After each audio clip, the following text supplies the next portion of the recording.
This isn't the type of story that people normally tell. It's not about a crash site, it's not about a relic, but instead it's about what happened at home. Because when an aircrew didn't return, the first thing a family will receive is this. It's a telegram.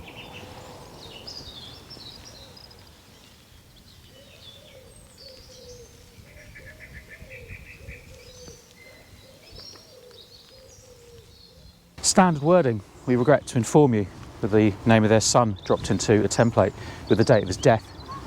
And then over the coming days, a sequence of paperwork will start to arrive and letters will drop onto the doormat. And those pieces of paper explain why some of the men who left from these runways now lie in a quiet churchyard just under 2 miles away. There's no glamour in this film, but instead the truth of how war was delivered to ordinary homes. And how so many of those homes, they weren't in England or near this airfield, but thousands of miles away in countries such as Canada.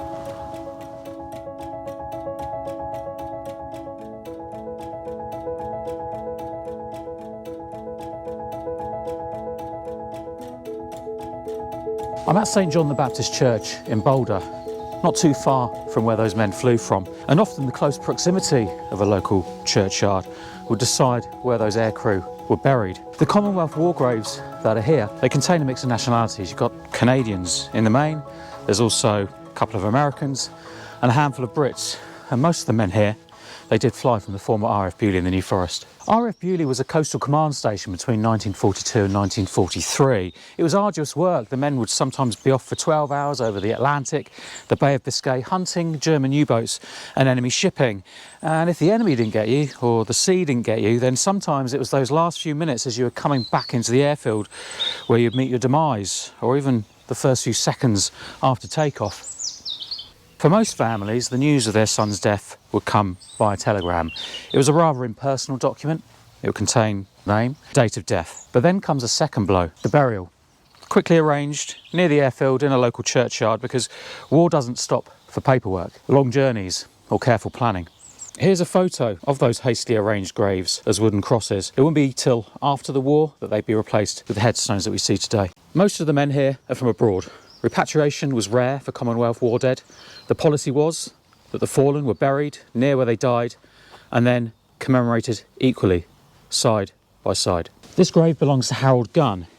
He was killed with 7 of his colleagues when their Halifax crashed 2.5 miles away from this spot. 5 of that crew are in this line, both British and Canadian. Gunn's mother received the telegram 24 hours after he died, and 4 days later, she received this letter with more details. Dear Mrs. Gunn, before you receive this letter, you will have had a telegram. Your son had only been with this squadron a short time, but his cheerful disposition and personality won him many friends. He is greatly missed by the whole squadron. Owing to the time taken to communicate, it was not possible to ascertain your wishes regarding the funeral, and I had to arrange it without reference to you. Each member of Gunn's aircrew in this line, they received an identical letter from the wing commander, simply switching out the name. And this is the grave of Gerald Wagner, also Canadian. And here's more paperwork detailing his passing, and in particular this form that was submitted rather poignantly upon his admission to the RAF Beaulieu sickbay. He also died in a Halifax crash, and all of the men in this row were his colleagues on that flight out of Beaulieu. Gerald was only 19, the youngest of this crew. His mother in Nova Scotia may never have got the chance to stand at his grave.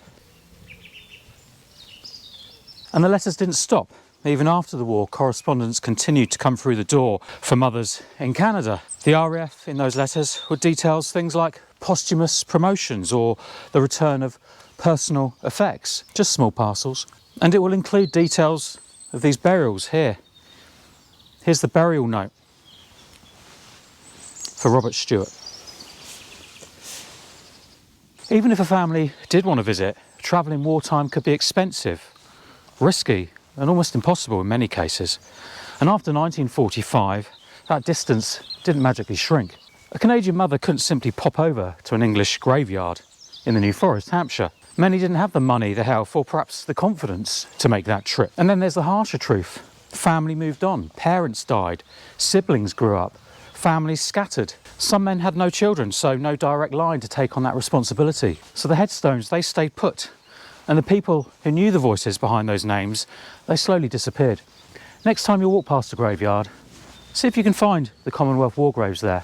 It's perhaps easy to assume that every gravestone has a trail of visitors, but the reality is often the opposite.